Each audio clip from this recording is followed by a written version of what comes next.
Good afternoon. Good afternoon and welcome everyone to this remote meeting of the Lewes District Council Planning Applications Committee on 17th February 2021. I am Councillor Davey, Chair of the committee.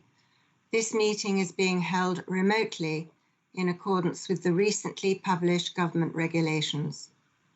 For those participating in the meeting or watching on the live stream, please bear with us if you have any technical difficulties. I will now take agenda items 1, 2 and 3 together: introductions, attendance and substitutes, and declarations of interest. Can I now ask my fellow committee members to introduce themselves to listeners via a roll call? This is to be done in alphabetical order, and I will ask that each confirms their name, if they are acting as a substitute, and whether they wish to make a declaration of interest in any item on the agenda, and the nature of that interest. Before I do so, I confirm we have had no apologies. Also, I have no interest to declare on any of the items on this agenda. The roll call. Councillor Graham Amey, please. Councillor Graham Amey, no declarations of interest on items on the agenda, Chair. Thank you. Councillor Linda Doohig, please. Good afternoon, Chair. Thank you. Councillor Linda Doohig, I believe I have to declare an interest on item agenda 11, as it is the applicant is Lewes District Council on the Saxonbury Jugs Road, Lewes. Am I correct, Chair? Thank you. We shall go to Mrs. Stone for that. Thank you, Chair. No, it's every single member of the committee would have an interest in that item, and therefore you do not have to individually declare an interest. There is no other option than the council determining this application. So no, there's no requirement on a council-owned application to declare an interest on this occasion. Thank you, Mrs. Stone. Thank you, Chair. Just thought I'd cover myself. Thank you. Thank you, Mrs. Stone. Councillor Tom Jones, please. Councillor Tom Jones, no declarations of interest. Thank you. Councillor Sylvia Lord, please. Sylvia Lord, no declaration of interest on any item on the agenda. Thank you. Councillor Millie Manley, please. Councillor Millie Manley, I have no declarations of interest on any item on the agenda. Thank you. Thank you. Councillor Imogen Makepeace, please. Councillor Imogen Makepeace, and I do not have any items of interest to declare on this agenda. Thank you. Councillor O'Connor, please. Councillor Lawrence O'Connor, I have no interest to declare in respect of any items on the agenda, Chair. Thank you. Thank you. Councillor Papanikolaou, please. Councillor Papanikolaou, I have no items of declarations of interest to declare today. Thank you. Thank you. Councillor Steve Saunders, please. Thank you, Chair, and like everybody else, as Councillor Steve Saunders, I have no declarations of interest to declare after Mrs. Stone's confirmation of Councillor Doohig's point there on Saxonbury, item 11, which I believe is because it's all to do with transparency within the council, which is a good thing. Thank you very much. Thank you, Councillor Saunders. Councillor Von Kerthy, please. Councillor Von Kerthy here. I have no declaration of interest to declare here. Thank you. Also joining us are officers Mr. Andrew Hill, Senior Planning Advisor, and Mrs. Joanne Stone, Solicitor, who are in attendance to present reports and respond to any questions from members. Democratic Services Officer Mrs. Jennifer Norman is also in attendance, and other Democratic Services officers are assisting in the background on this meeting. Please can I ask all participants ensure their microphones have been muted when not speaking. If you have connection issues, you may find it will help if you turn off your camera when not speaking. Agenda item 4, minutes. Councillors, do you wish me to sign the minutes of the last meeting on 20th of January 2021 as a correct record? I would take it that all are in agreement unless someone speaks now to disagree. Thank you. The minutes have been approved. Agenda item 5, urgent items. There are no items to be considered as a matter of emergency. There is an officer's update, which is a supplementary report, which has been sent out to members on email. Please, can any members indicate now if they have not received it? Agenda item 6, petitions. There are no petitions.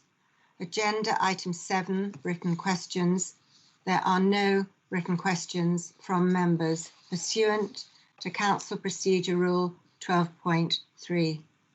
Now, to ensure that all parties are clear as to the Council's constitution, the committee is not in a position to accept any new additional documentation sent to us electronically today, although previously submitted documents will be referred to as part of the officer's presentation where appropriate. We now come to the planning applications.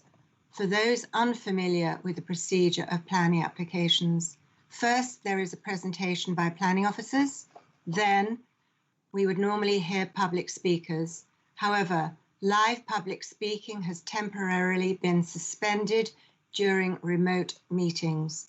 Instead, public speakers have been invited to send in speeches, which will be read out by an officer. Any received will be heard in this order. A representation from town or parish council, maximum of 5 minutes.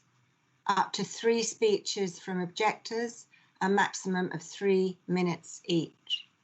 Up to 3 speeches from supporters, a maximum of 3 minutes each. A speech from a ward member, a maximum of 5 minutes. Members are then invited to discuss the application and put forward a recommendation. I will ask members to raise their hands electronically if they wish to speak, and if their electronic hand isn't working, please kindly put your hands up. To vote, I will call the name of each committee member present in alphabetical order. Please clearly state whether you are for, against, or are abstaining from voting. If you have missed part of the debate and are unable to vote.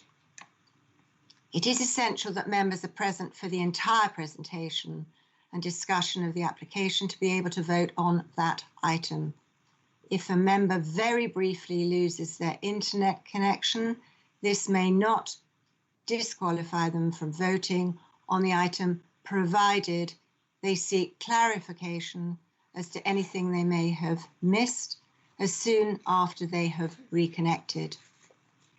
Can all councillors, officers and participants please clearly state their name each time they speak so that it is clear to members of the public listening who is speaking. So can I please now move to planning applications not within the South Downs National Park, which will be agenda item 8, and I'm going to go swiftly to Mr. Andrew Hill and then to Mrs. Joanne Stone for their recommendations to the committee. Thank you, Mr. Hill. Thank you, Chairman. Thank you, committee. Since this agenda item was published, you can see from the item itself that it was seeking permission for the reserve matters for the layout, appearance and landscaping of the scheme. Since the agenda was published, the landscaping matter has been withdrawn. On reflection, officers are asking the committee now to agree to defer this item upon legal advice, but it would not be fair to consider the application due to its scope having changed since the publication of the agenda and the speech deadline. So just in summary, and that's set out on the supplemental report, but we are asking the committee to agree to defer this item. Thank you. I understand, Mr. Hill, you're asking the committee to defer. We're now going to Mrs. Stone for her legal advice. Mrs. Stone, please. I mean, that's pretty much explained by Mr. Hill, but just to make it clear, it's due to the potential unfairness that hearing the application this afternoon would have upon the objectors, especially those who have already submitted their speeches, which may deal with a part of the application which is no longer before the committee to be determined tonight. So they're sort of wasting their time in some of their representations. So it is best that a fresh report is prepared and comes back to committee, and objectors will have another opportunity to make their representations on this application in due course. Thank you very much, Mrs. Stone. So, committee, you have listened to Mr. Hill, Planning Officer, and Mrs. Stone, our Legal Officer. They are asking the committee to defer this item based on our legal advice. Would you prefer me to take a roll call, or can I just ask the committee, if I do not hear anything to the contrary, whether you're agreeable? I do see a hand up, so I'd like to go straight over to Councillor Saunders, please. Thank you. Hi, Chair. I'm not sure if you need a proposer for this, but I'm happy to propose that we defer this application as per the recommendations that we've just heard. Thank you, Chair. Thank you very much. And do I have a seconder, please? That's Councillor Duhigg, I believe. So we have a proposal from Councillor Saunders that is seconded by Councillor Duhigg, that based on the officer's recommendation that we defer this application. So I am going to go through the formal roll call, please, in alphabetical order. So, first of all, Councillor Amy, are you for, against, or abstain, please? I'm for deferment. Thank you. Councillor Duhigg, are you for, against, abstain, please? Councillor Duhigg, for, Chair. Thank you. Thank you. Councillor Tom Jones, are you for, against, or abstain, please? Councillor Tom Jones, for. Thank you. Councillor Lord, are you for, against, abstain, please? Councillor Sylvia Lord, for. Thank you. Councillor Makepeace, are you for, against, abstain, please? Councillor Imogen Makepeace, I'm for. Thank you. Councillor Manley, are you for, against, abstain, please? Councillor Manley, for. Thank you. Councillor O'Connor, are you for, against, abstain, please? Councillor O'Connor, for. Thank you. Councillor Papanikolaou, are you for, against, abstain, please? Councillor Papanikolaou, for. Thank you. Councillor Saunders, for, against, or abstain, please? For, Chair. Thank you. Thank you. Councillor Von Kirche, are you for, against, abstain, please? Councillor von Kersey, for. Thank you. I'm going back to Mrs. Stone for her to read out the result, please. Thank you. Thank you, Chair. That's unanimously agreed to defer this item. Thank you.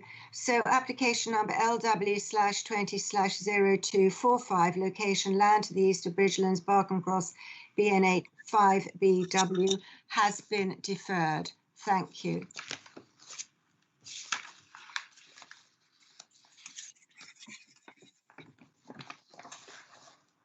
We now turn to agenda item 9, application number LW/20/0759, location 3 York Road, Peacehaven, BN10 8QH.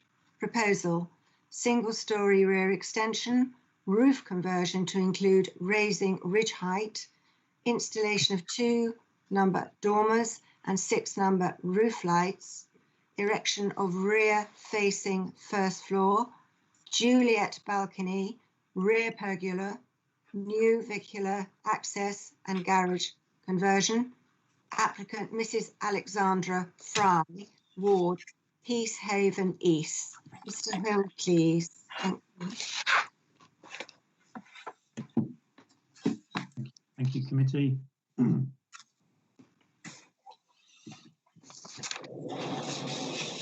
3 York Road, Peacehaven.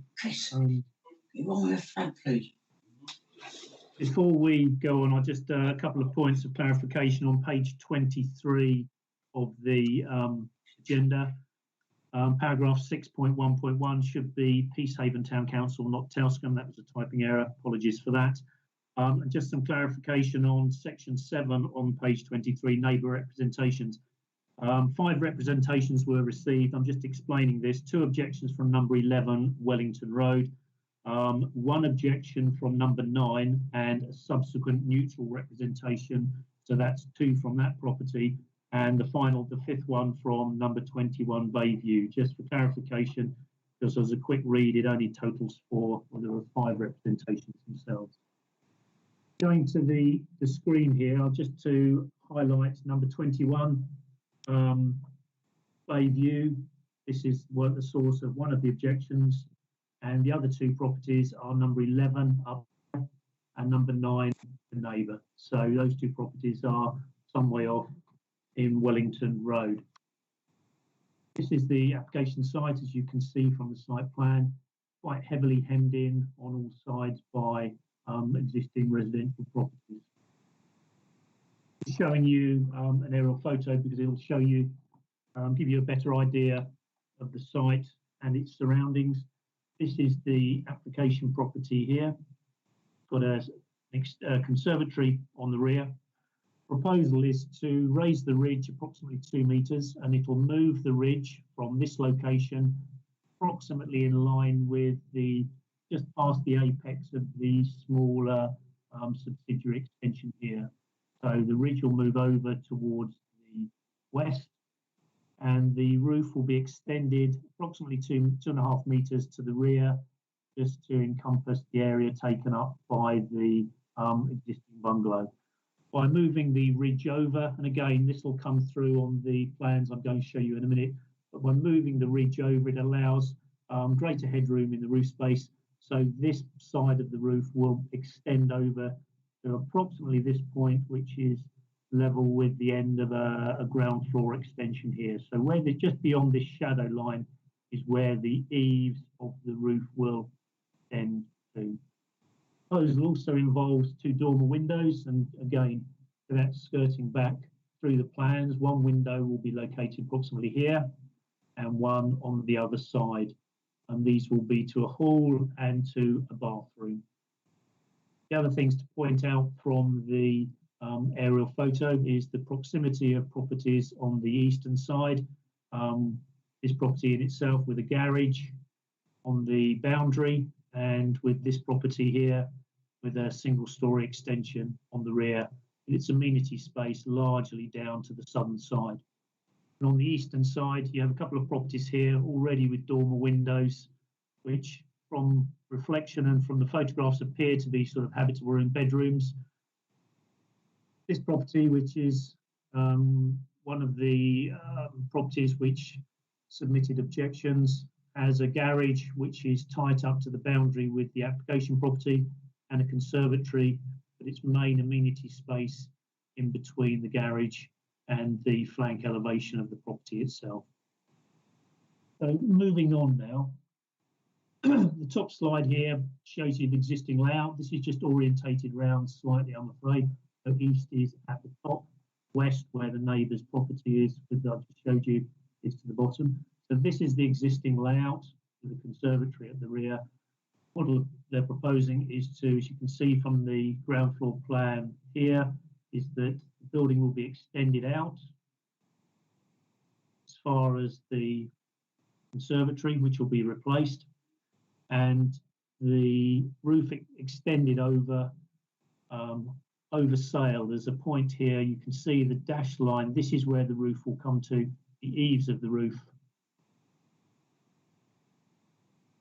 on the western side. The upper floor, which will, by raising the ridge 2 metres, will give you 2 additional bedrooms. Dormer windows at the side, as I said previously. This is on the eastern side a bathroom, and on the western side a hall. Both windows to be fixed shut below 1.7 metres finished floor level and to be frosted glass. So there's negligible, if any, potential for overlooking from either of those two windows. The other thing to point out from the upper floor plan is the balcony. You can see from the plan here that this is the roof and this is the rear wall of the bedroom. So the balcony itself is recessed under the eaves and under the roof's slope itself, so it doesn't project beyond the rear face of the building.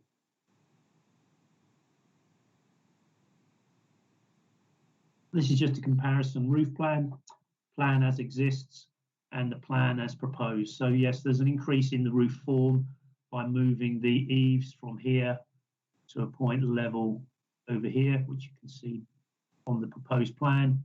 This shows you the two dormer windows and again roof lights. These roof lights are at the top of the roof, so there's no issue of overlooking, and the roof lights that are proposed in the main master bedroom again are set that they will be fixed shut or obscure glazed excuse me, to at least 1.7 meters above finished floor level.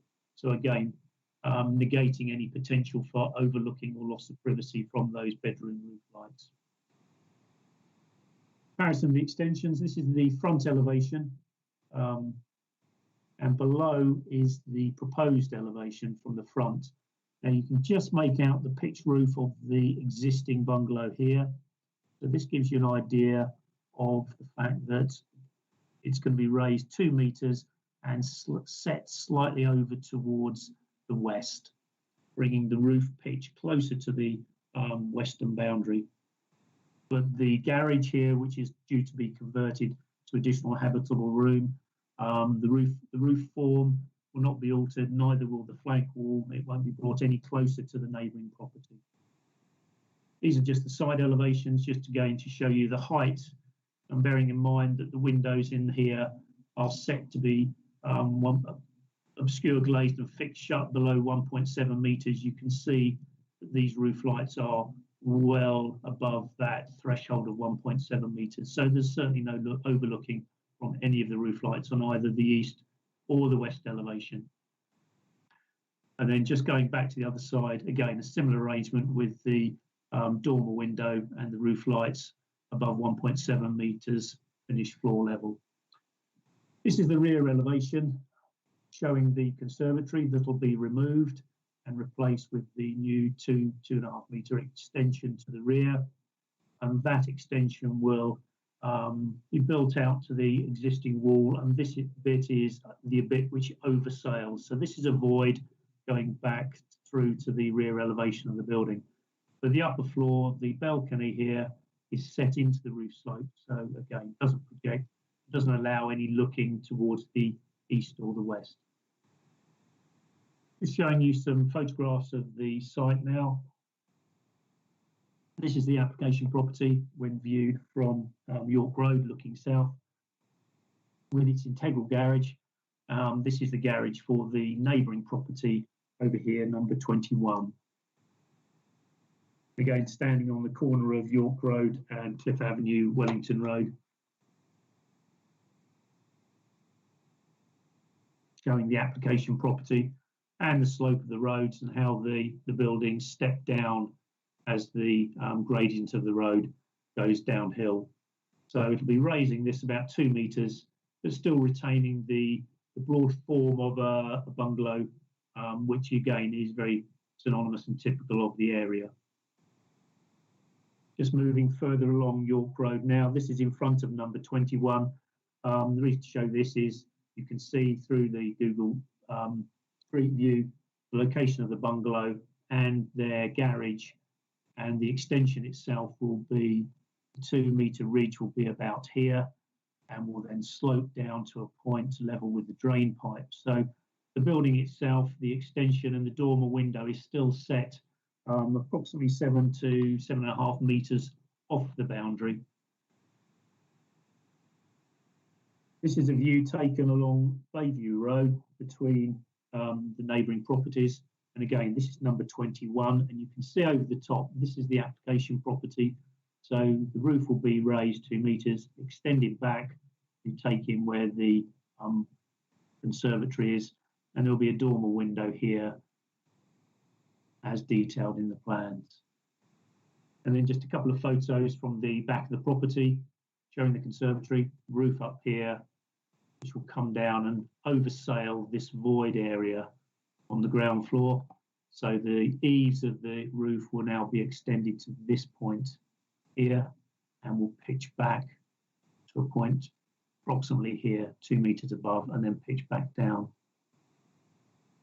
This shot shows the relationship to number 21 in the Bayview Road. And again, the rear of its garage, and you can just make out the conservatory there. Again, this shot looking due west shows a couple of near dormers. There's a dormer window here on this property, and there's another dormer further down the road. So the buildings are in quite close confinement, but I think the way the proposal has been designed is such that it very much is in keeping with the surrounding area, and the increase in height wouldn't be unduly incongruous within the wider setting. And in terms of amenity, really as set out in the report, I think the applicant has gone some way to trying to design a scheme which gives them floor space on quite a tight site, but without detriment to the amenity of neighbouring occupiers through either overlooking or loss of privacy or loss of sunlight. And I would just go back to the very first slide, the aerial photo. And again, this photo was taken before midday, and the impact is largely going to be, if anything, on this property here. And with any extension, any upward extension, we do accept that it's going to be noticeable. But in terms of the orientation, the separation from the boundary, and the sun's projection, which would be rising here, so it would be sort of some point in the mid-morning, you may have some impact. But as the sun comes round from this angle, and even in winter time, the extension on this property, bearing in mind the sun would rise down here at the bottom of the picture in the winter, and up here the summer, the amount of any potential overshadowing is negligible, and certainly wouldn't be permanent. It would be for a period in the morning as the sun rises, and largely during the summer period, as opposed to the winter when the sun is at this point. So we're satisfied that the scheme itself doesn't result in any adverse overshadowing or loss of privacy, and therefore recommend approval as set out in the report, Chairman. Thank you, Mr. Hill. We are over to the committee for their comments, please. And I see... I think we've got, Chair, I think we've got some speakers on this. We have got speakers, yes. Mrs. Norman, thank you. Thank you, Chair, and thank you to Mr. Hill for the presentation. We do have 2 written representations in respect of this application, which I will read now. And the first one is on behalf of neighbors, Mr. and Mrs. Phillips. Dear committee, please consider my objection on the grounds written below. 1, loss of light, sunlight.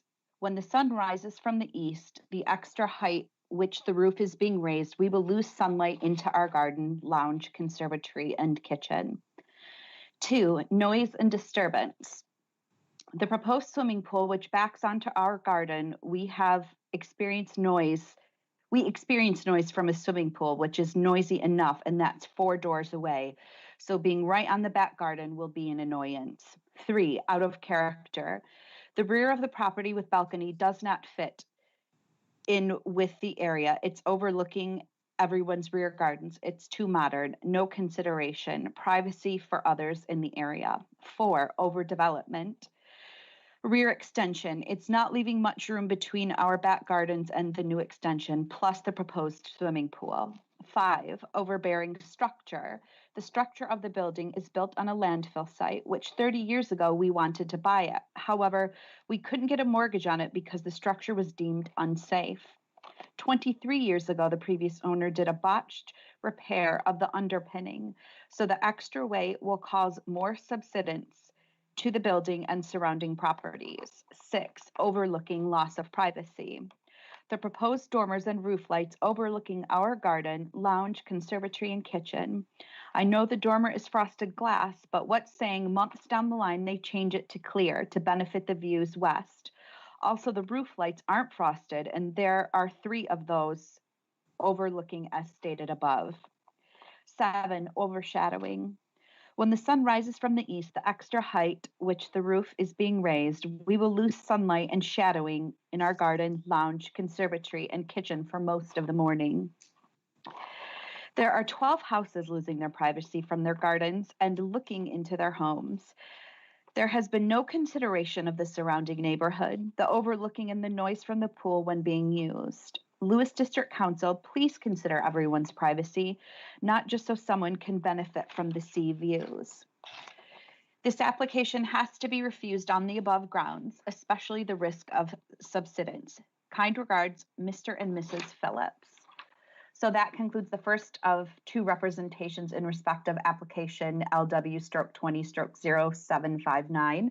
And I will move on to the final one. And this is on behalf of the applicant, Alexandra Fry, in support of the application. Good evening. I would like to thank you for reviewing our planning application during these very difficult times. Firstly, I would like to share my disappointment that the 2 objections on our application were made in error and have not been removed, even though several attempts were made to the planning department to have them removed. Our planning sign was located outside of number 2 York Road on the block north of us. This address also had a skip out front, and subsequently 2 neighbors objected to the Juliet balcony that would have been overlooking them. Our house faces south with number 2 facing north, so there is no danger of us overlooking these houses in the north block. These neighbors made it known to both myself, my architect, and the planning department, but it was never rectified. We moved to Peacehaven in August last year after falling in love with the area and finding our forever home. We have inherited some significant issues, as do all new homeowners, but nothing a bit of TLC can't fix. Our roof is the biggest issue we face. It has severe woodworm, and to add to that, a long documented rodent infestation that spans multiple years. We have fought diligently over the last 6 months with the rodents, but to no avail. With the current state of the leaking and damaged roof, we have no choice but to take on the huge project of replacing the roof. My husband and I have 2 small children, ages 5 and 7, and as the current house only has 2 bedrooms, it makes sense for us to make the much needed roof improvements and extend our living quarters at the same time. My husband and I both work from home and have done so for many years prior to COVID-19, so space is paramount for us to function. Our architect has worked diligently to ensure that we can carve out a functional home that is not encroaching on any neighbor's light or privacy. We have a large back garden area not viewable from the road, and the plans allow us to maintain that large area without encroaching on overdevelopment. We are very conscientious people, lovers of the environment, and we have established some great relationships with our neighbors and will continue to well into the future. We aren't looking to reinvent the wheel, just simply to provide a safe and nurturing environment for our family to thrive in. Sincerely yours, Alexandra Fry. And that concludes the written representations received in respect of this application, Chair. Thank you. Thank you, Mrs. Norman. Now we go to the committee for their comments, please.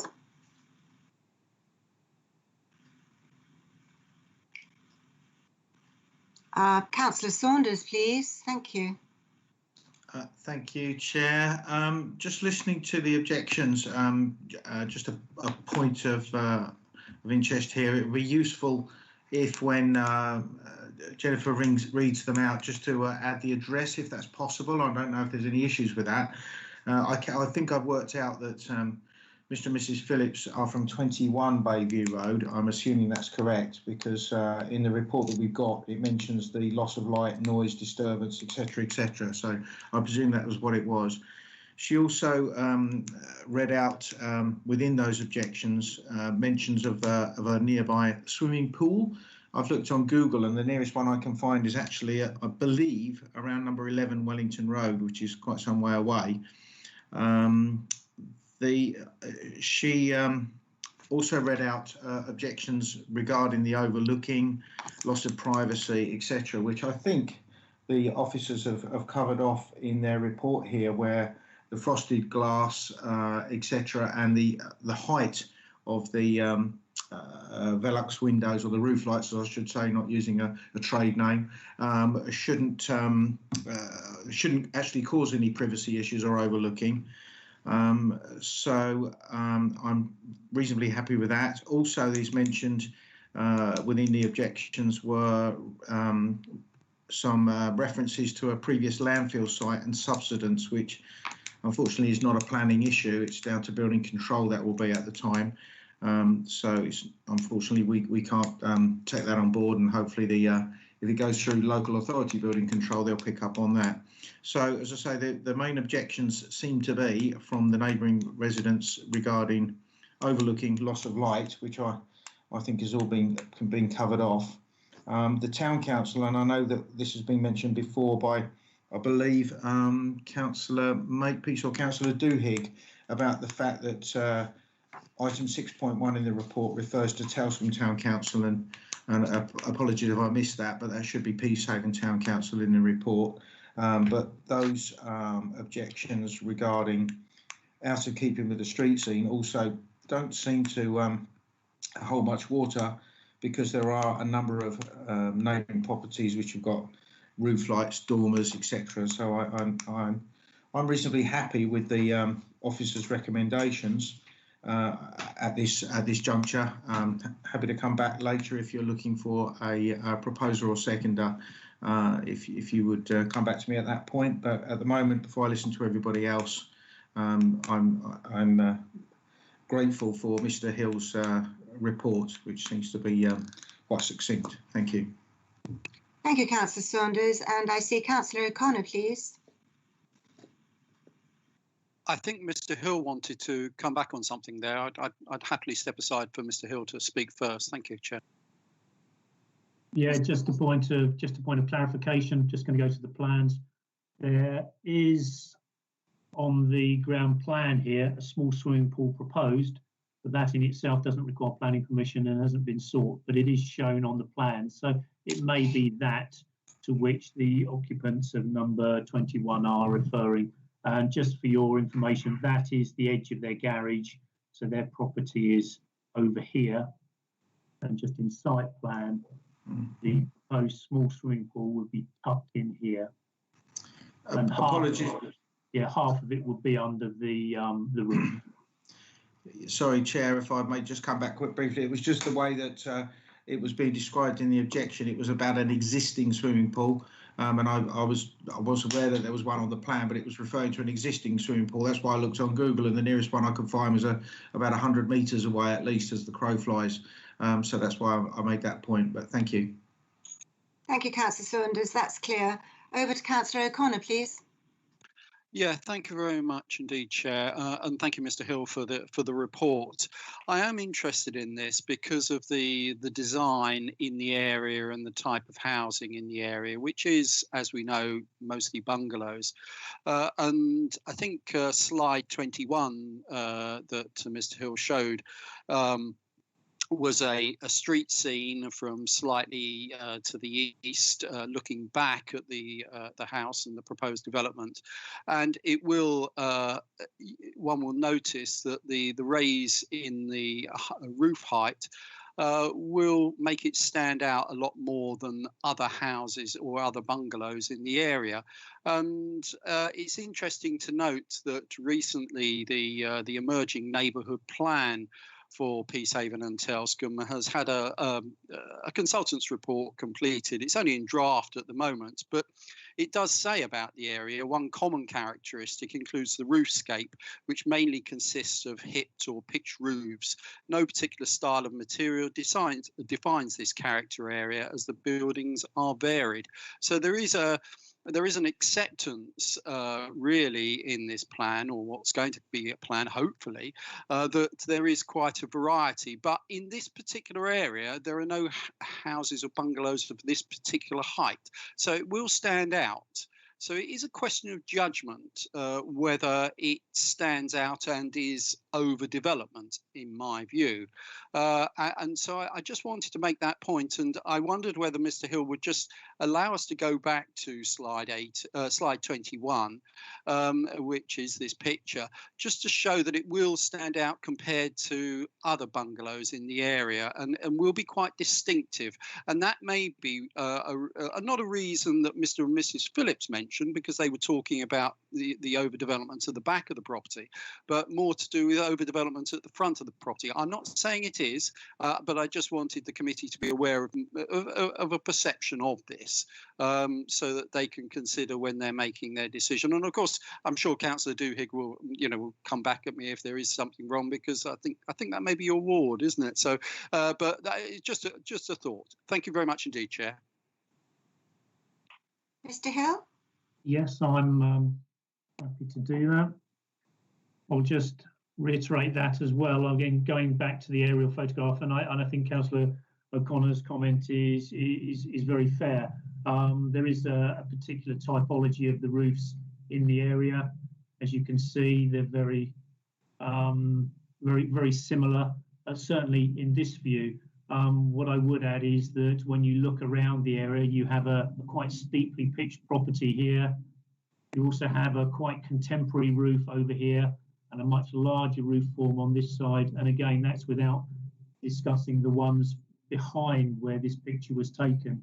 And also going back to the aerial photograph, you can see that the footprints and the forms of the buildings. There's a very significant roof here and an even larger one down here. So they've all been adapted over time, and the pictures, whilst I'm looking at that photo from York Road of those three, there is some variety. The general form is certainly traditional gable with shallowish pitched roofs, but they all are, a lot of the properties have had some alteration to them, and some of them where they've been extended have quite a lot of bulk.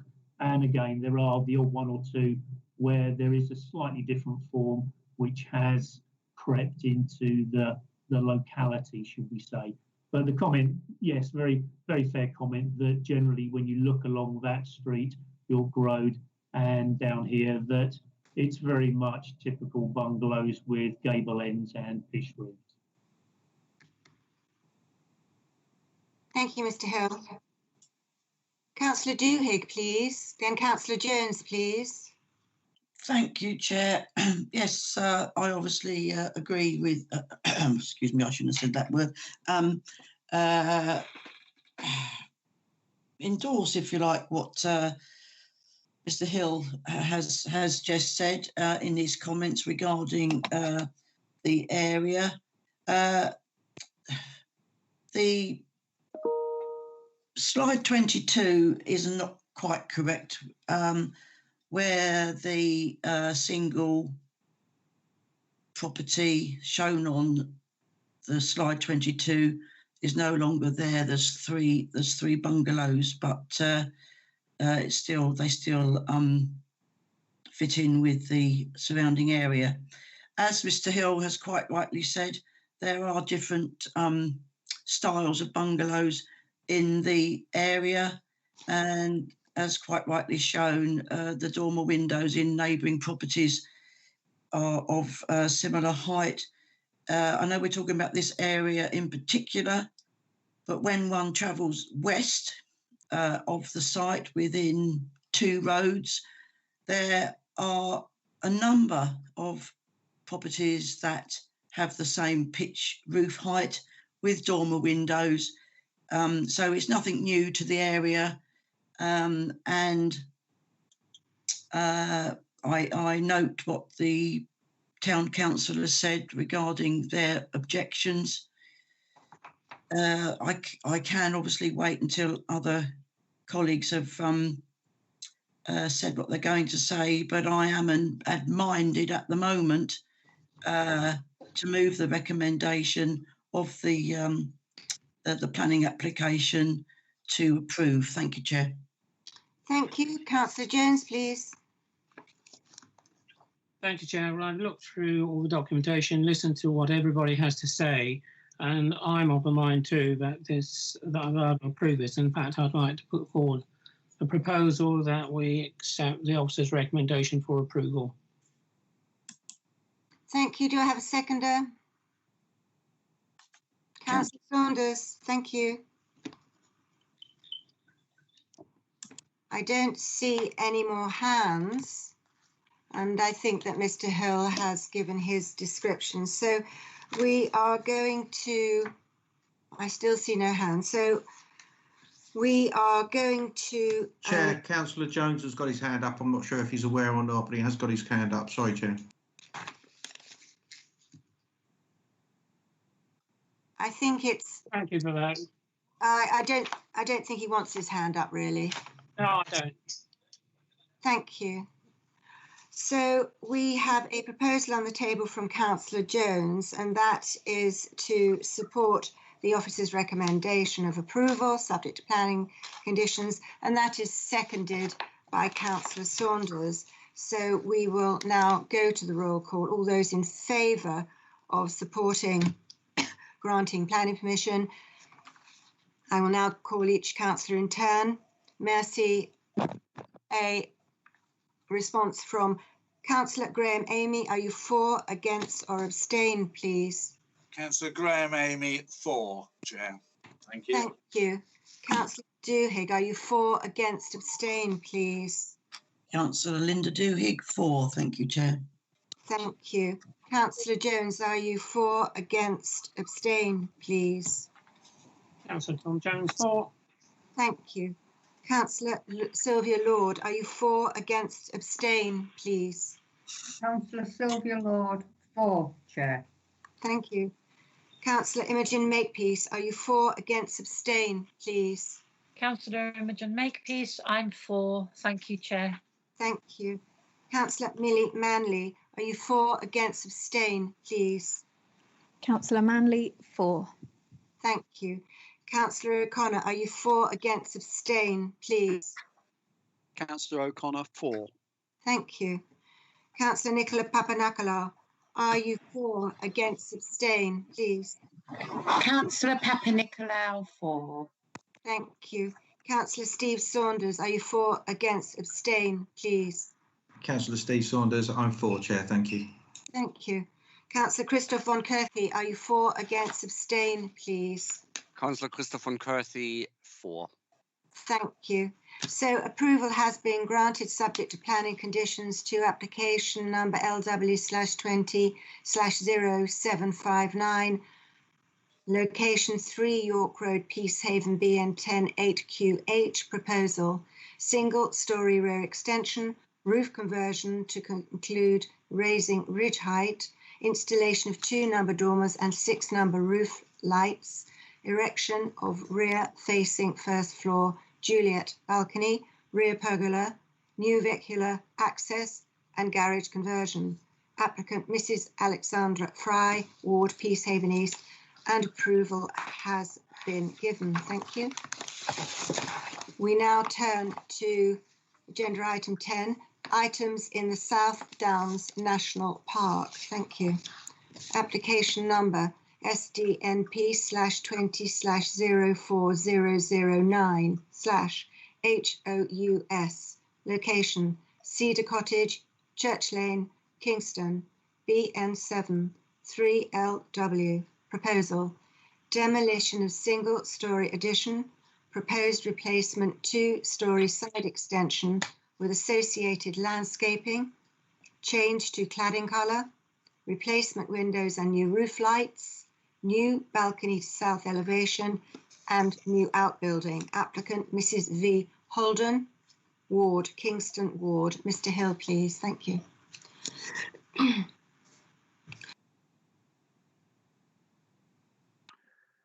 Thank you, committee. There's a lot in the description here, but there are 2 elements which are probably more controversial than the rest, and that is the 2-storey side extension and the garden room. So in the presentation, I will focus on those. This is Church Lane. This is the application property, Cedar Cottage.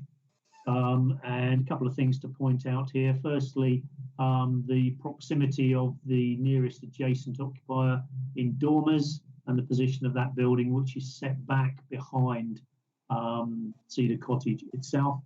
And secondly, the access. This is Church Lane. It comes up here and it serves a number of properties. The access to Cedar Cottage is not off that lane. It's off a separate access up here and comes into the dwelling itself. The proposal is there's two main elements. There's the two-storey side extension here and a small garden room located to the front, but behind the existing hedge, which demarcates the property from the lane itself, serving the other properties.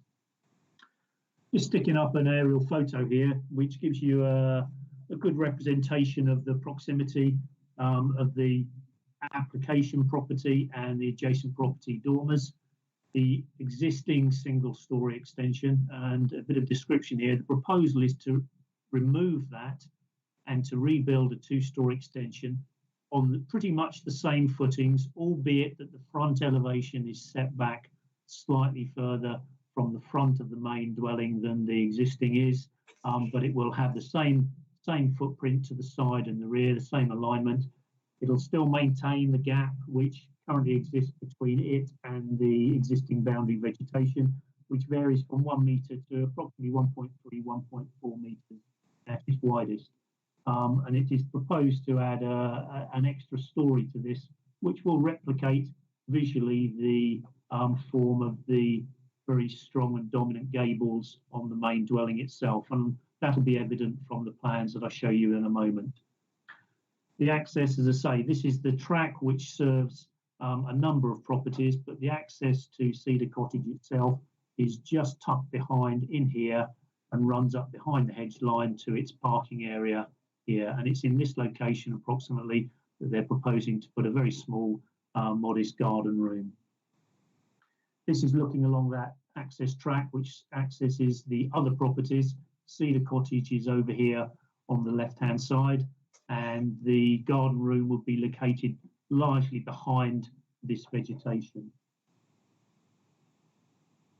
Going to the front of Cedar Cottage, and not showing the whole frontage, but partial. This is where the extension will go.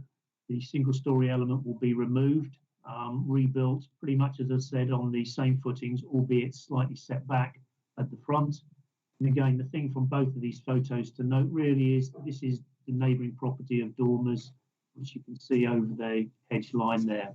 So the extension will rise up here in a very similar form to the existing building, but slightly set back from the front elevation and slightly set down from the ridge. This is a photo from the rear garden, and again, you can see the very dominant gables on this property, the twin gables, which give it its unique character. Many of the buildings here, they're all unique, they're all individual. No two buildings are the same. Proposed extension will sit over this single-storey element here, so this will be removed and will be rebuilt, as I say, on the same footings, and will replicate that form, that strong gable feature. This is just moving over the garden, looking across the rear elevation, and again showing the adjacent property dormers. And again, the thing to point out, please, from this photo is this window here. We have a photo from inside this window, which I'm going to show you in a minute. So I think just to bear in mind where that photo is in relation to the application property. And we've got a couple of photos here. This is in the rear garden of Dormers, and you can see the change in levels. So the levels step up, but you can see the application property here, the eastern pair of those gables, and the extension will sit in here in a very similar form above the ground floor. This photo is looking across the front of Dormers, and again looking towards the application property itself here. And what I've done is shown you what that would look like with the extension. This is the extension here in the vertical lines, which is going to be clad in zinc. So as you can see, it's set back from the front roof pitch and it's set down from the ridge. So it will sit against the backdrop of this existing gable feature. There is a roof light in here. That roof light is above head height, and it serves a dressing room and a bathroom. So there's no issue in terms of amenity, in terms of looking out onto dormers. If anything, dormers, there's a potential for dormers from the front windows here to look down into that, should they so wish. But certainly it doesn't result in a loss of privacy or amenity in terms of the use of those windows. I'll come on to the rear elevation in a moment. And again, you can see this window, which is on the western side, first floor of dormers, which is the neighbouring property. And this is the view from that window looking out. You can see their existing terrace at the front.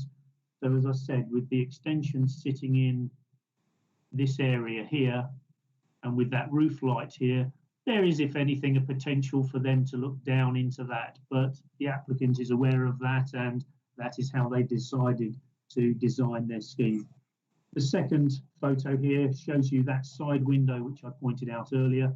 And again, this shows you the view from that window, which, if anything, results in quite a significant loss of amenity to the adjacent occupiers. In fact, it has great views of their rear outshot and their rear garden. But the extension itself will sit flush with the rear elevation and will pitch back down to a point here, which is where the replacement ground floor playroom will be located.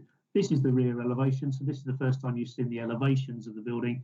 And again, as I said, this will sit flush with that rear elevation, and it replicates, albeit in a slightly subsidiary form because it's set back from the front elevation and set down slightly from the ridge.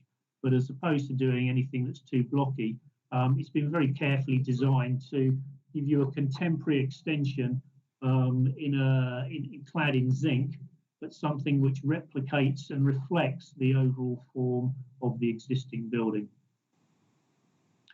Just going on to the plan, and again, this is the location of the extension, which will be over the existing playroom. The thing to note here is the roof light. It's still on the same footing, so it is no closer to the boundary than the existing building. And at the front of the building, there was a small balcony which will wrap around the front, leading from the bedroom, existing bedroom, which is set in this gable end. The garden room, as I said, is located over here. It's very typical construction with all glazing facing north onto the access track to its parking area. And again, a couple of plans. This is the existing plan, the ground floor plan showing the footprint of the playroom. And again, you can see from the proposed plan that it's set back slightly from the front elevation. And the ground floor will still incorporate a playroom, but a small utility room at the rear. The upper floor, which will be accommodated within the gable itself, has a dressing room at the rear, which is linked to the new master bedroom, and an ensuite bathroom with its glazing to the front, and access onto the balcony from the bedroom windows, full-size bedroom windows here. This is again, you've seen the rear elevation. This is the front elevation, and this is how it will be depicted, with the balcony running from the bedroom windows, full height windows here around, and just tying in underneath the eaves of the new extension. This is the very simple garden room, just to show you some elevations of that. Dark stained timber cladding with a double pitched tile roof and glazing which faces north and not onto the lane. Not a lot to say about that. No issues in terms of privacy, amenity, and quite modest in terms of its scale. So that's the extension.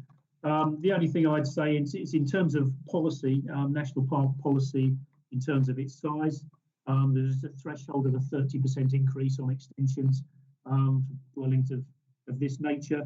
The actual increase in floor space being provided is only 7%, and it only provides a bathroom, as I said, and a dressing room in that upper floor. So very, very modest in terms of its scale. And it doesn't increase the bedroom sizes, so it is still remains a 4-bed dwelling, and therefore classified in as much as it's not resulting in a loss of a small or medium-sized dwelling. So in terms of broad policies for extensions, it's considered to comply.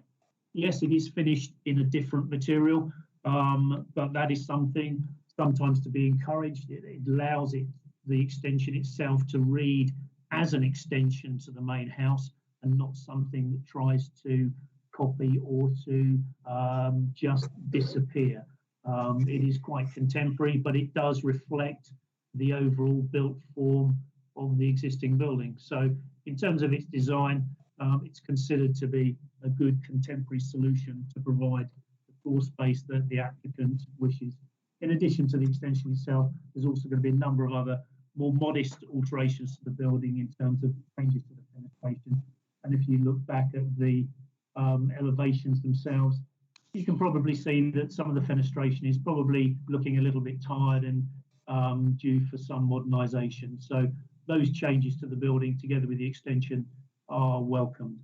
I don't think there's a lot to add to that. Members have got the supplemental report, and there's further commentary from the parish council in there, and I believe we have their speech in a minute. So nothing further to add. We are recommending approval as set out in the report. Thank you, Mr. Hill. Over to Mrs. Norman now, please. Thank you. Hi, this is Jennifer Norman, Democratic Services Chair. I just see that Councillor Saunders has his hand up. Is that correct?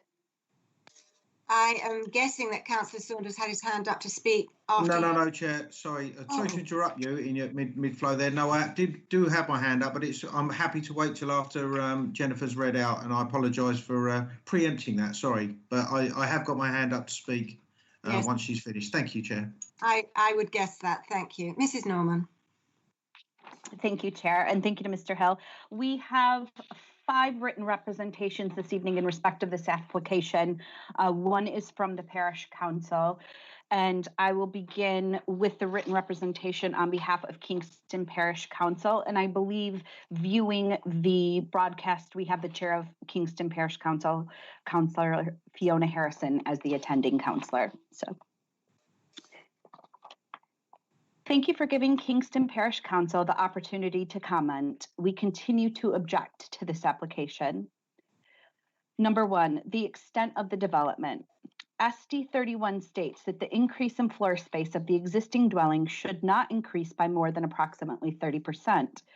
The technical advice note, extensions and replacement dwellings, defines existing dwellings as a residential unit that existed in 2002 and states that the outbuilding should be included in the calculation unless for exclusive use as a carport or garage.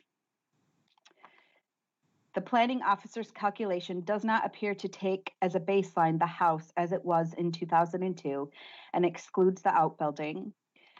Taking these factors into account, it is clear that the proposed development exceeds the 30% allowed for. Number 2, the extension. SD 31 states that the proposed extension should respect the established character of the area and not be overbearing or detrimental to the amenity of nearby residents. No scale drawing has been provided of the elevation of the proposed extension in relation to dormers. The extension is approximately 1 meter from the fence with dormers, which is located behind, not alongside, Cedar Cottage. It is proposed that the 2-story extension be clad with zinc or black weatherboarding. In our view, this would be overbearing for dormers and is not in keeping with the rural location. Number 3, the outbuilding.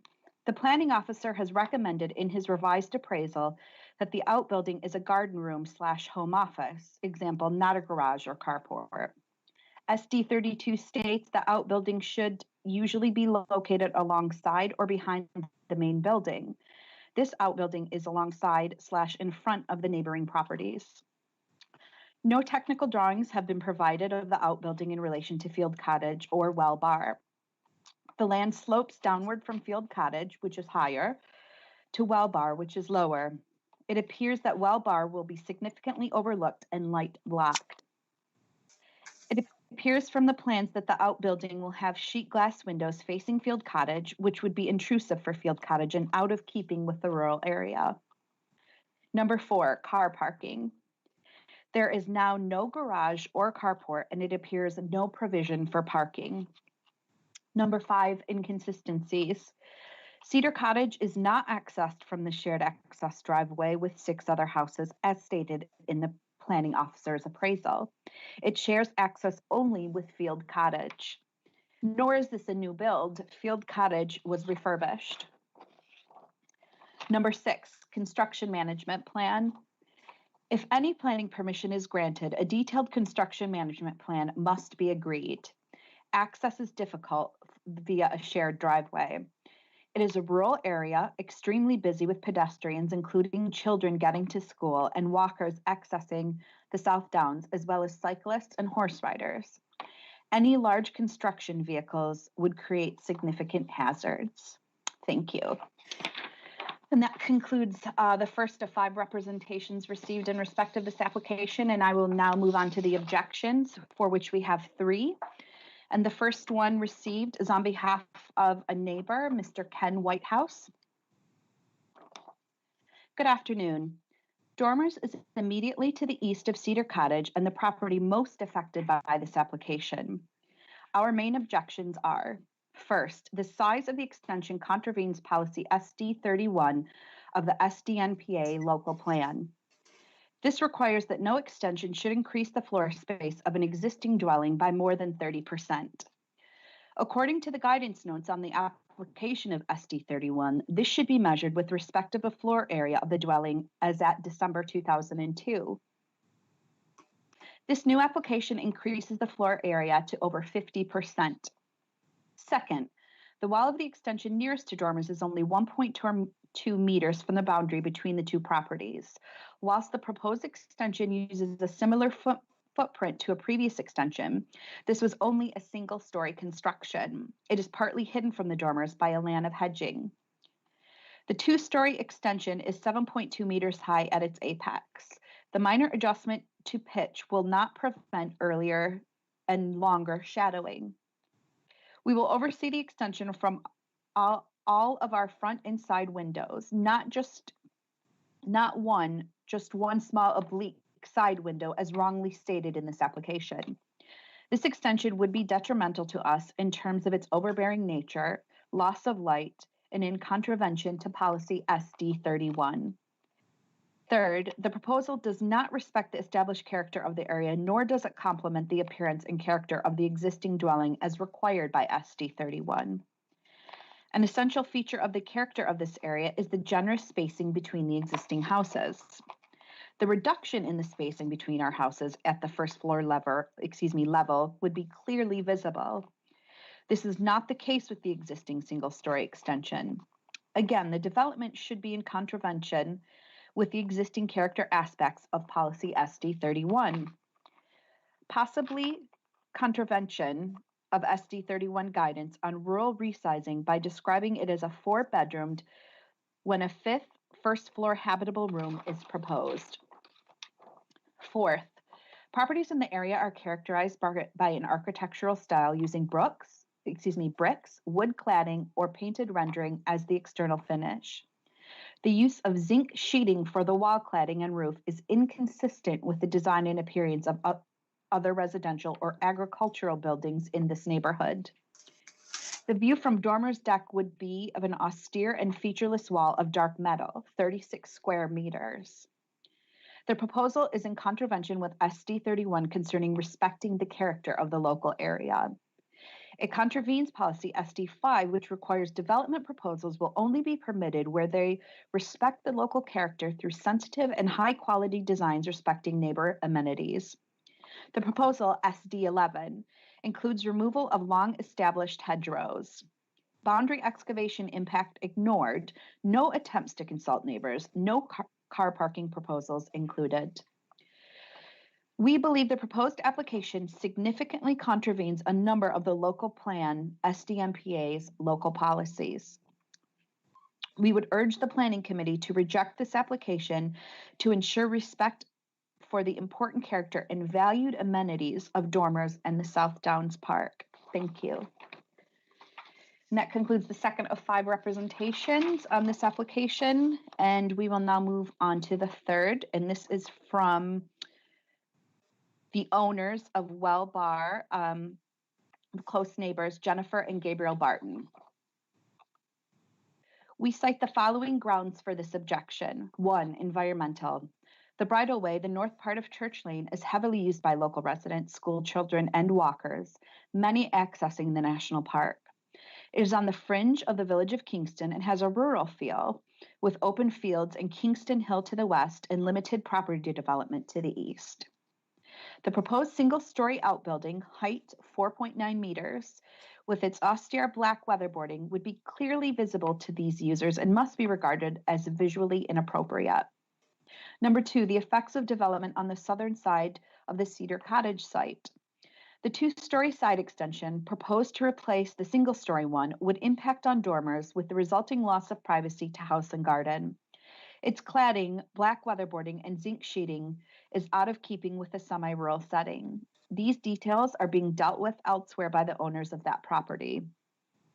The outbuilding, now being described as a garden room / office, has a height of 4.9 meters. It would be constructed on a downslope, and because of this, it would appear to the viewer to be as tall as Well Bar, from which it is separated only by the narrow track leading to dormers and 3 other properties. This position and the proposed black painted weatherboard cladding would present a very somber outlook from the Well Bar kitchen / family room, as well as blocking out sunlight, especially in the afternoons. This overshadowing and loss of natural light would be detrimental to the residents of that house, as well as depriving them of the pleasant view to the north of a mainly tree-lined area. A further inappropriate aspect of the proposed outbuilding is the large north-facing expanse of plate glass and the resulting loss of privacy to Field Cottage. The proposed use of the outbuilding does not seem compatible with its considerable height. If some other uses are being considered, they have not been disclosed. Number 3, traffic issues during a construction period.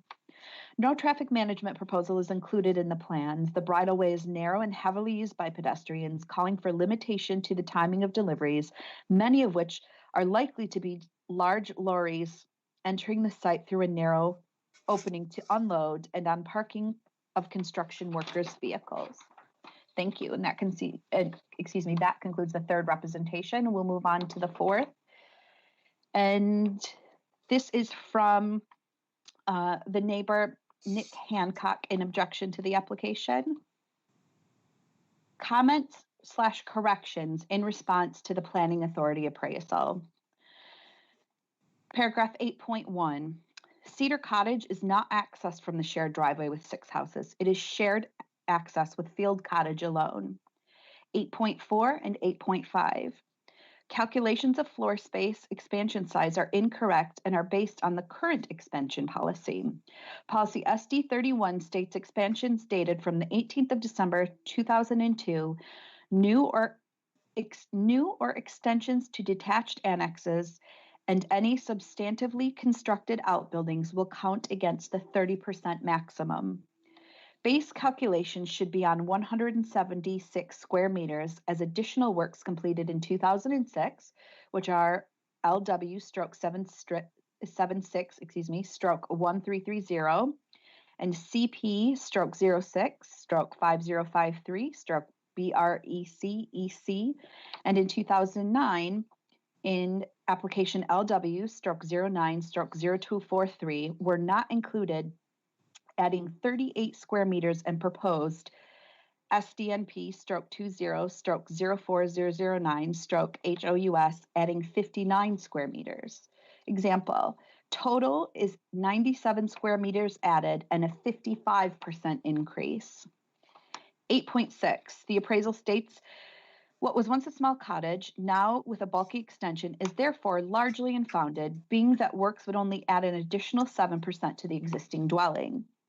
The applicant's own published submission clearly says 27%, not 7%, when considering the 2006 and 2009. The total addition is 55%. 8.7, it is difficult not to describe a vertical wall of either black zinc or black weatherboarding rising visually for 2 stories within a meter of the boundary of dormers or the track as being overbearing. Well Bar will lose light from a 16 square meter wall of black viewed from their kitchen window. 8.18, pre-application guidance from planning on a carport recommended. The proximity of the building to the highway coupled with the size/height means that it would be extremely prominent within the street scene. To make the building more acceptable, a single story structure large enough for 2 cars only should be considered. So why is 3 now acceptable? 8.20, the outbuilding was incorrectly stated as an open-fronted carport in the first appraisal. It is a fenestrated, habitable structure. The planning officer was unaware of this until the first appraisal, not reconsidering the impact of this version. The building line, contrary to covenants and national policy best practice, is forward of the main property. Loss of privacy of 16 square meters of glazing field cottage and the impact of an SD31 30% expansion calculation are also unaddressed. None of the internals are shown. The use could be totally self-contained, council tax rated property, or Airbnb. Its position also blocks a much commented long vista from the bridle across the Mount Cabron, contrary to SD5. 8.22, the appraisal states, a new build dwelling has recently been completed next door, and clearly there is no room for large vehicles to access this bridleway. Field Cottage is not a new build dwelling.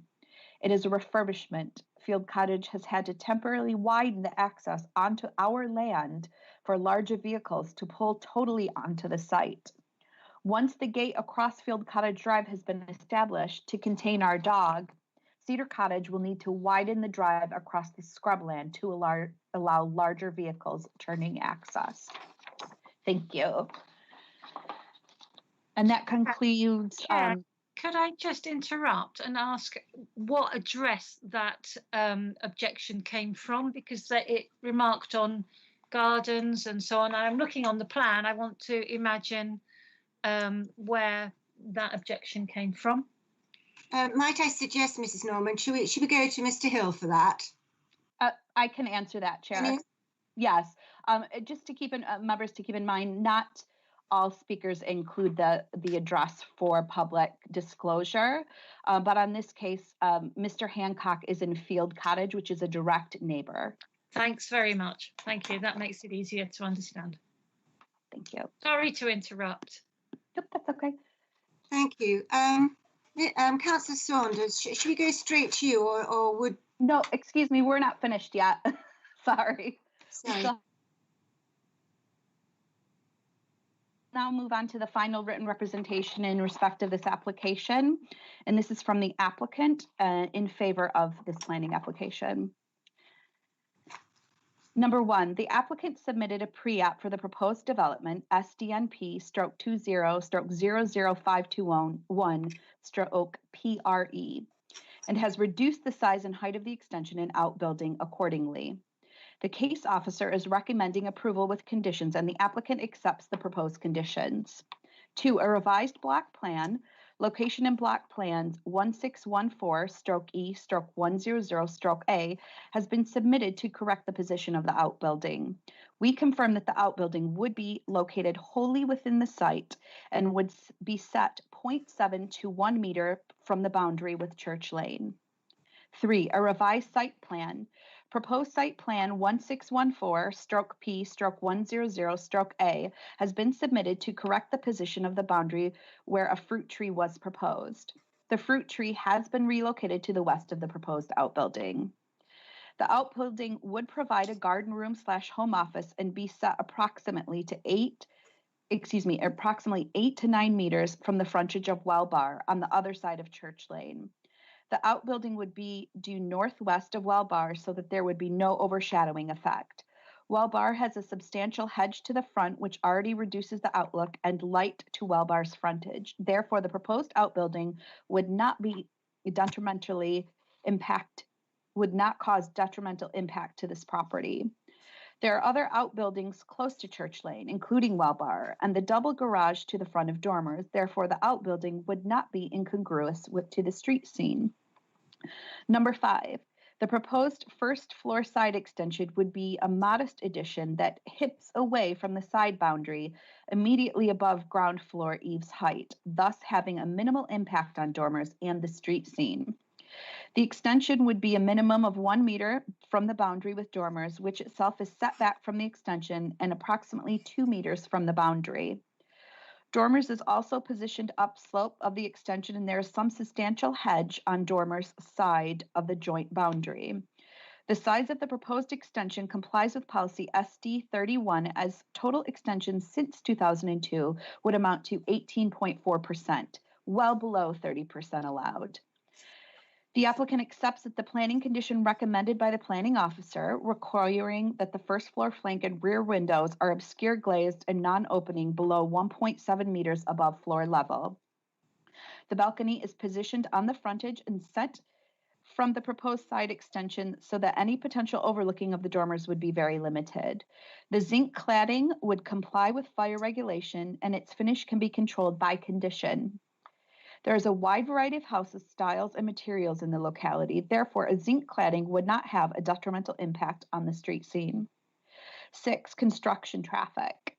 Planning officer proposes a construction management plan condition with which the applicant accepts and will provide details accordingly that will demonstrate that all construction vehicles will be able to park and turn within the site, and that all site traffic will avoid the bridleway along Church Lane. And that concludes all of the written representations received in respect of planning application SDMP/20/04009 house. Thank you. Thank you. Councillor Saunders, your hand's out. Mrs. Stone's hand up. Should we take Mrs. Stone first, who is our legal expert? Please, Mrs. Stone. Thank you. Yes, Chair.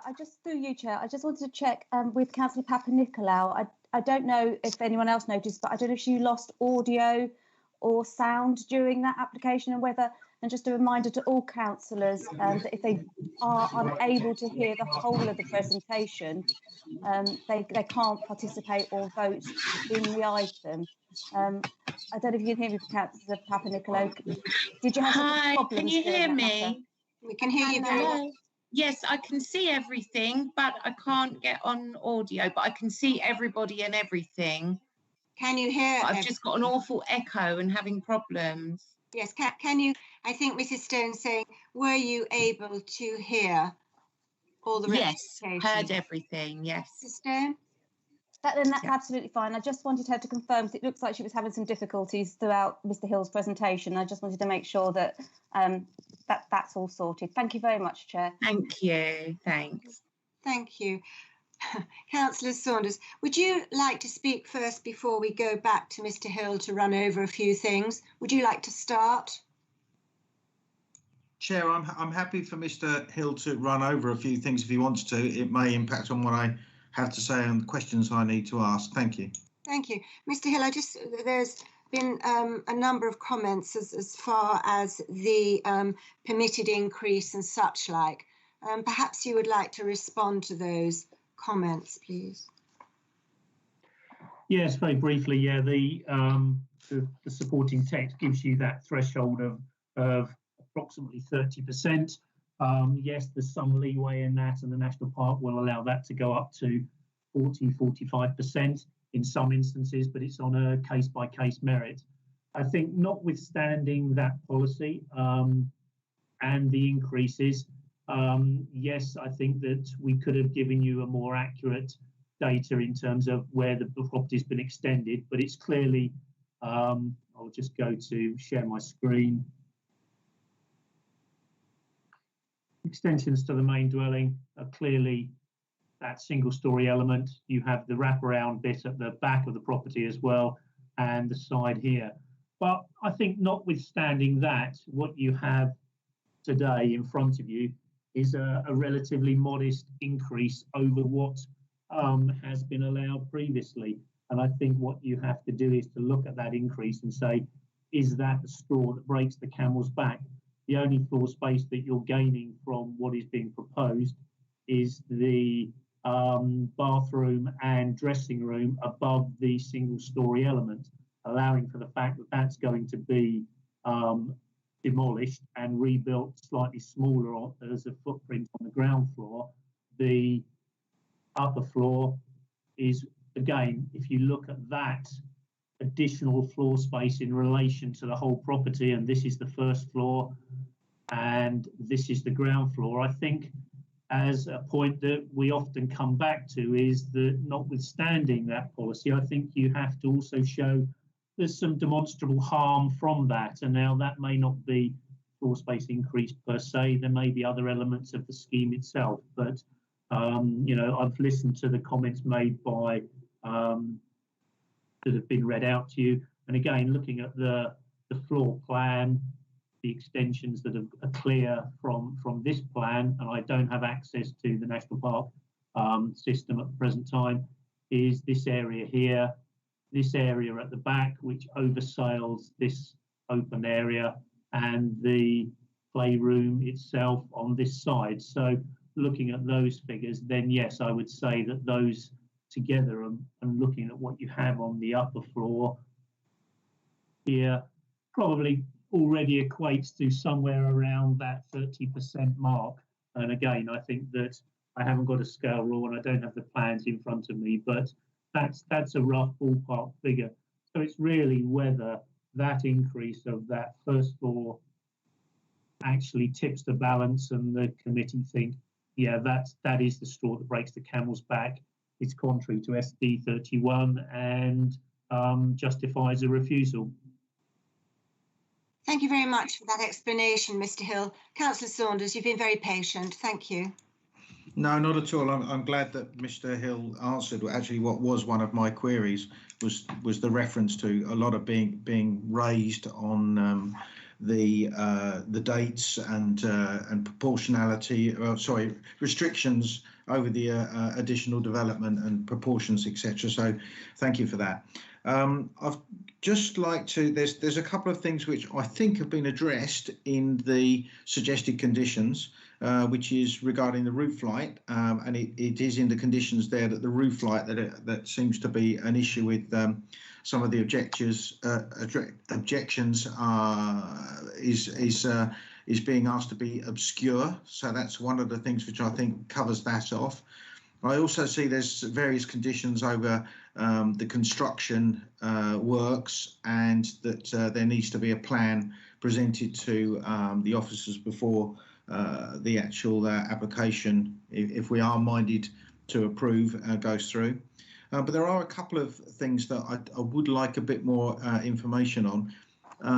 Item 4.1 on page 28 refers to the repainting of the existing cladding and replace the existing windows. Is this just to the extension, or is the applicant proposing to repaint all of the existing cladding? And because obviously there's a bit of confusion here about zinc cladding, what's going to be painted, whether it's all going to be painted, I'm not sure. So I'd like some further clarification on that. And I was actually going to bring up the point which was raised by the last objector, which I think is from Field Cottage. I apologise if that's not the case, and concerns about the garden building. Looking at the property and the footprint of the whole area, the whole curtilage of the property, I'm surprised that the garden building is not actually going effectively in the rear garden, and that they're proposing to put it where they are. I am therefore slightly concerned about possible future use as a small residential dwelling, and what has been mentioned by the objector, which is an Airbnb, which would be of some concern to me. If I was one of the residents, and I sort of concur with that concern, and whether or not we could put a condition on that element, so as it's not used for any financial gain, as in a bed and breakfast, or Airbnb, or possibly as a small annex for a family member or whatever. So I wondered if that was the case, that we could do that. That may allay some of the fears, because if it was to be used in the future as something like an Airbnb, it would really increase the traffic to and from that area. So it's really about the cladding and just making sure that item 4.1, I'm just clear about that, and whether or not we could put a condition on that garden building, if that's possible, Chair. Thank you. Yeah, I think Mr. Hill. Yeah, 4.1, it relates to the painting of the cladding. If you remember the photos, I can show you again. I think it's repainting all the cladding. The zinc cladding is separate, but it's all about replacing the fenestration, doing the building up, making it, 21st century building. So that 4.1 relates to painting of the existing cladding on the building. And just for your recall,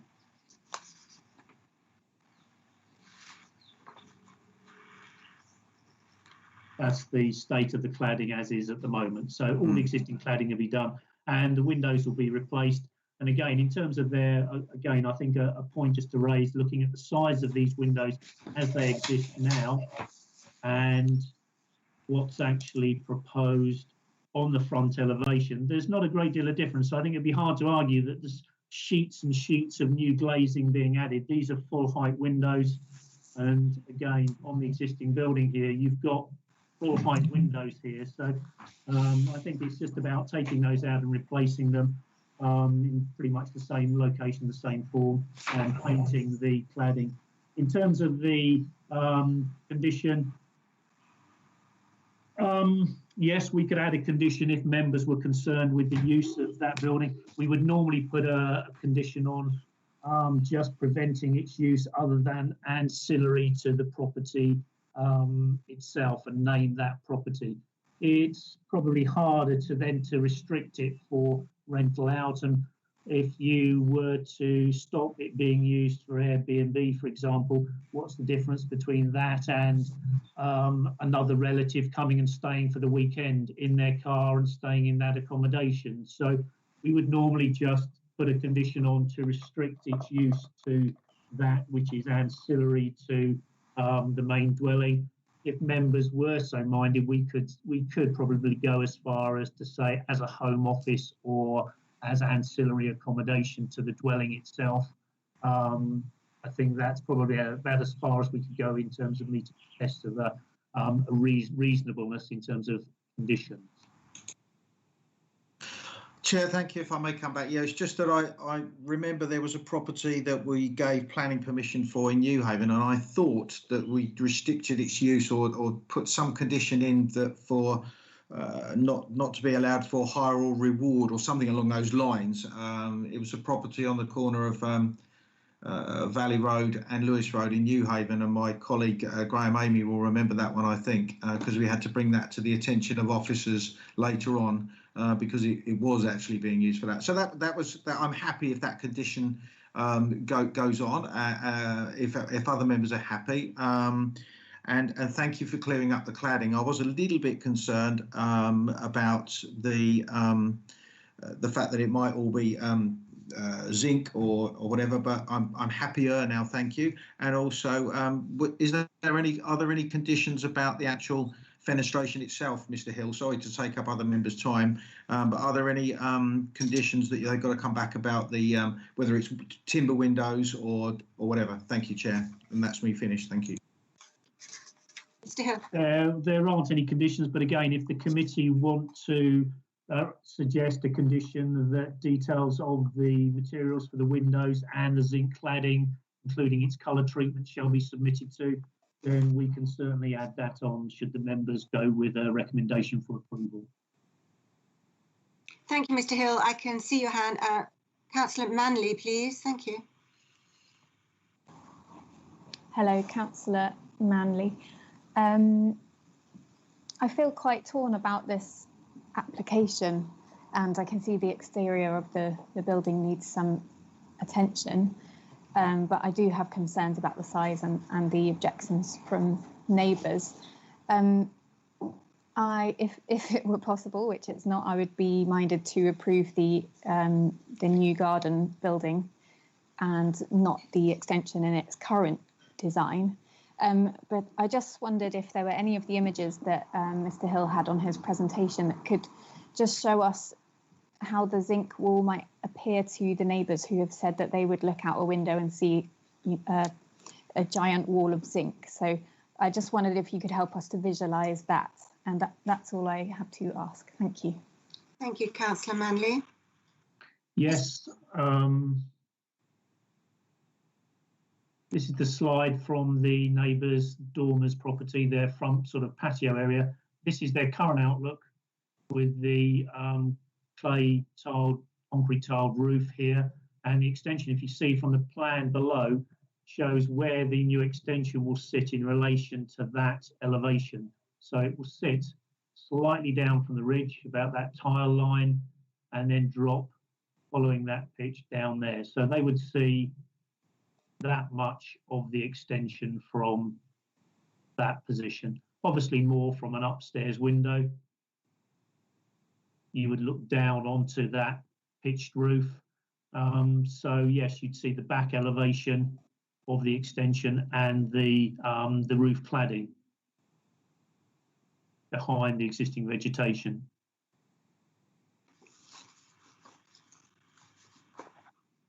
Councillor Manley? Yes, thank you. I think that helps us to visualise what that was mentioned there. So it appears that all the vegetation would stay, and from that second view you showed us, the extension wouldn't stick out in front of the current roof that they can see. So thank you for showing that. Right. I don't actually see any more hands coming up. Your hand is still up, Councillor Saunders. No, Chair, I did put it back up because I was happy to make a proposal on this application to approve, as long as we have those conditions that I mentioned before added, if members are in agreement. Thank you, Chair. Okay, Councillor O'Connor, I see your hand. Thank you. Yes, I was going to go with that. I do think it's a good idea to have those conditions that Councillor Saunders has suggested. I'm happy to second that, but I am concerned about this, you know, the carport as it's put in 8.2, but is in fact not, and 8.20, and you know, the vast sheets of glass there and that sort of thing. But the point here is that, and it's quite big, isn't it? It's quite tall, which is surprising. And I'm not sure why it needs to be quite so tall. That's not clear at all. That has, maybe Mr. Hill can just clarify that, why it's so tall. Have we got any indication to that? Mr. Hill? No, I mean from I'm just going to share my screen again. For the amount of floor space that you're gaining, there is a lot of extension there, but it's down to the individual in terms of what they want and aesthetic. I think aesthetically, purely as an aesthetic and a design, I think it works very, very well with the existing elevations of the building. But it is a lot of, you know, you look at it and you think that's a lot of roof form for not very much floor space. But as I say, aesthetically, I think it works. It's subsidiary to the main building, and it adds a contemporary addition to the existing dwelling, which, you know, has seen better days and is quite tired. And I think with replacement windows and some love to the existing external cladding, I think it'll fit in very, very well as a contemporary addition to the main building. But no, I agree with your point. It's a lot of building work for not a lot of gain at that first floor level, when you already have that ground floor addition and floor space. You know, I can't comment on the quality of that, whether there are issues with it in terms of structure or whatever, but again, it's down to the individual, and they want to replace that with a very nicely designed, well-proportioned extension to the existing building. Thank you, Mr. Hill. Councillor O'Connor, are you content? I am content. I think it's a bit strange, but it's not sufficient or not strange enough for it not to satisfy the planning criteria, really. So consequently, I'm caught here, and I will, I would second Councillor Saunders' recommendation. And thank you very much, Chair. Thank you. Councillor Jones, I do have on the table a proposer and seconder. Do you have something? Thank you. Councillor Jones. Yes, I'm curious as to the term paint as opposed to wood stain, I'm assuming that they'd use the wood stain on the timber which is already clad on the outside, front and back. And there are different colours, or due to weather, presumably, on some of the timber on the rear elevation compared to the timber on the front elevation. Quite often people disregard that sort of thing, but it is important to have some idea. Is it a paint or is it a wood stain they're going to use? And to match in so there's uniformity in the colouring and the after effect. Because at the moment there's a vast difference between the colouring to the rear and colouring to the front. Do we have that, Mr. Hill? Maybe not. No, we don't have it, but Chair, but we can, again, if as Councillor Saunders and Councillor O'Connor have agreed in terms of conditions, if members are happy, we'll be specific in terms of the condition on materials, and we'll ask for details of whether it is a paint or a stain and what colour that paint or stain is proposed to be. And the comment you made, yes, looking at the photos again, you've got raw timber on some of the ground floor elevations and painted or stained timber above. That's obviously a choice, but certainly on the front elevation onto the lane, we would try to ensure that you get a consistent treatment across the whole elevation, not just making it a bit bitty, so to speak. Are you content, Councillor Jones? Yes, I am. Okay, one more point. We talked about the fenestration and having it all replaced. We don't know if it's going to be wood or if it's going to be plastic. And nobody has actually mentioned at the moment, well, if it's plastic, I don't like. If it's wood, I don't like. It's one of those things. But I noticed, I think the house next door does have PVC windows in it by the looks of it. So if there's any mention about conformity between one house and the other, there's already an example there. And I've got an open mind on whether PVC or wood. So if people don't have any, if members of the committee don't have any particular view on that, then we should leave it up to the applicants to decide. Thank you, Councillor Jones. I think probably the expert builder within our midst is Councillor Saunders. He would have a comment on that. But I'm not going to go there. I don't think it's necessary. Councillor Makepeace, we do have on the table a proposer and a seconder. Would you like to be short? Thank you. Yes, I'll be very short. And Councillor Jones asked a question about whether members had preferences of replacement windows to be timber or PVC. And I would just like to say that PVC is far less sustainable, and wood is a far better product if it's a well maintained and made product. So I would definitely go with the timber. Okay, well, I think we're at the point now. I'd just like Mr. Hill to briefly run through the additional comments that were proposed by Councillor Saunders and then added to by Councillor Jones and agreed with by the seconder, Councillor O'Connor, if you don't mind. And then once he reads them, it won't necessitate me reading them again. I hope that will be clear for all when we go to the vote. Mr. Hill, please, if we could just run through. Thank you. Yes, the comments made by Councillor Makepeace are noted, and again, I'll probably be able to add something to the condition in terms of the windows. We've got two conditions there, one in terms of materials and materials for the paint, stain and the windows, and we can add something in there about preference to avoid UPVC if at all possible. And there are good alternatives, as Councillor Makepeace mentioned. If they're good high quality timber windows, they can last far longer than UPVC, and there are some very good equally slimline modular windows as well which could be utilised, so we'll make that noted.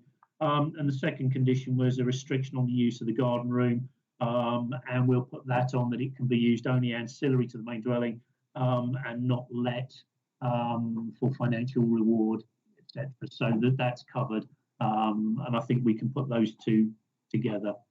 Thank you, Mr. Hill. We have the construction management plan, don't we? The construction management plan is already conditioned on there, yes. Good. Thank you very much. So we have heard the additional conditions committee. So we are now going to go to the vote, and that is to approve this planning application subject to the existing conditions and the new conditions that we just have aforementioned. So I'll now call each councillor in turn in alphabetical order. All those in favour of approving planning permission, please. Councillor Amy, for, against, abstain.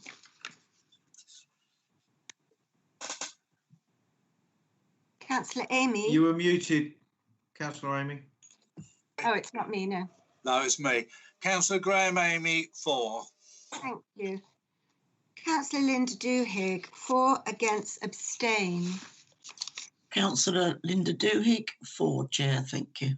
Thank you. Councillor Tom Jones, for, against, abstain.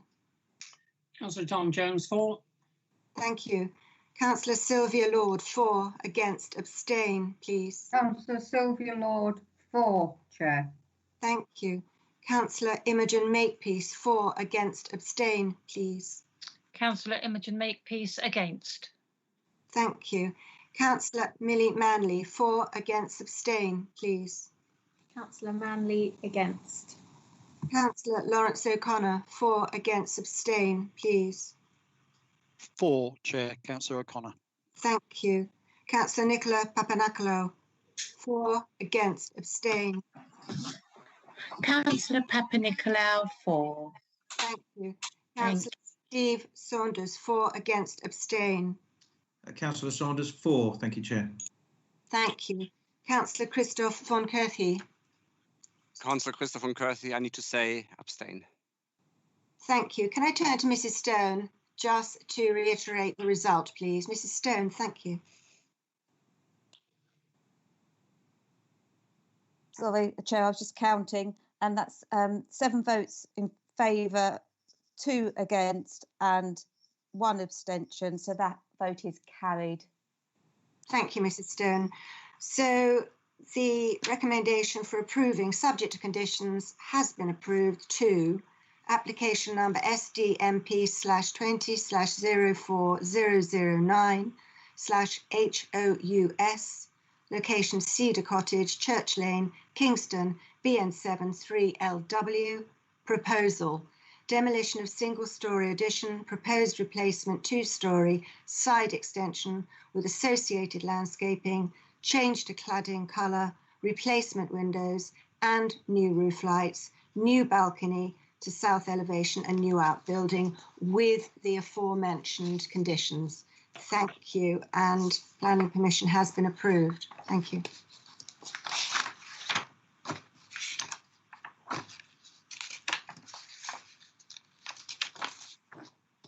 We now turn to agenda item 11, application number SDNP/20/05-183/SCSD, location Saxonbury, Jugs Road, Lewis. Proposal: variation of condition 1 of planning application SDNP/18/00908/FUL to include 2 new roof lights to be added to the living kitchen area on the 2nd floor of the building. Applicant Lewis District Council, Ward Lewis Priory. Mr. Hill, thank you.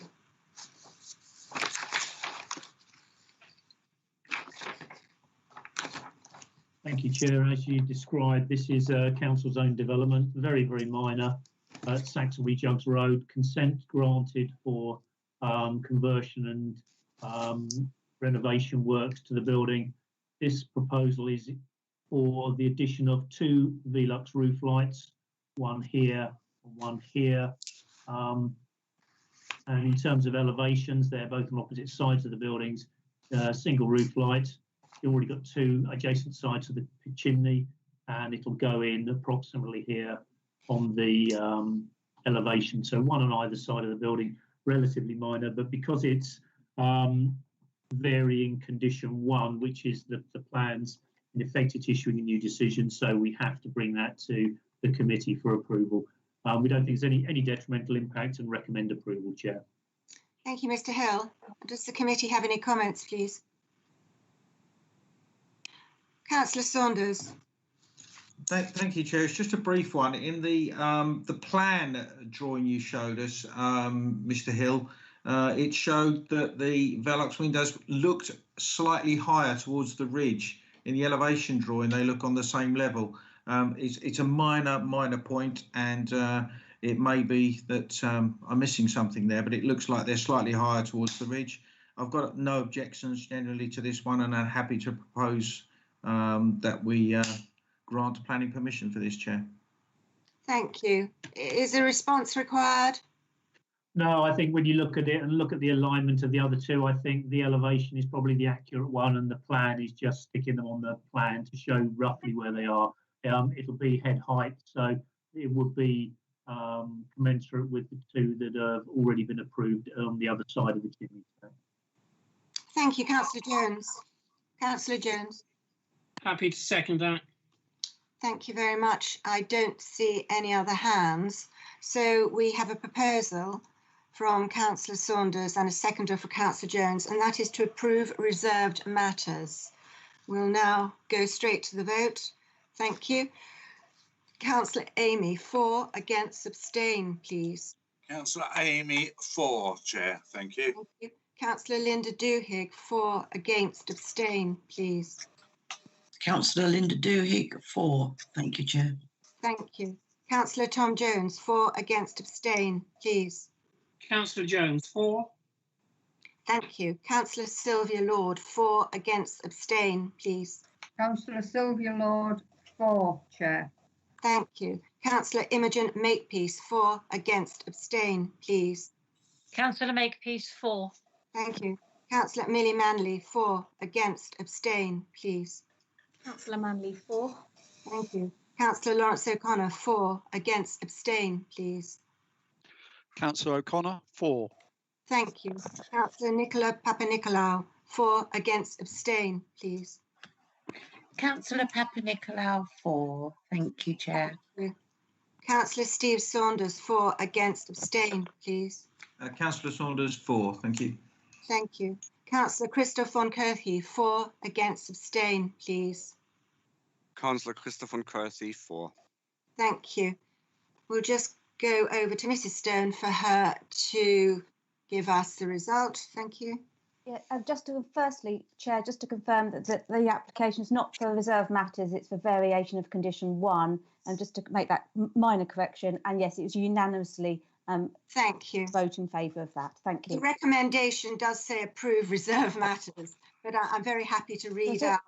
Yes, it does. Yes. But I'm very happy to read out the actual proposal and the recommendation. So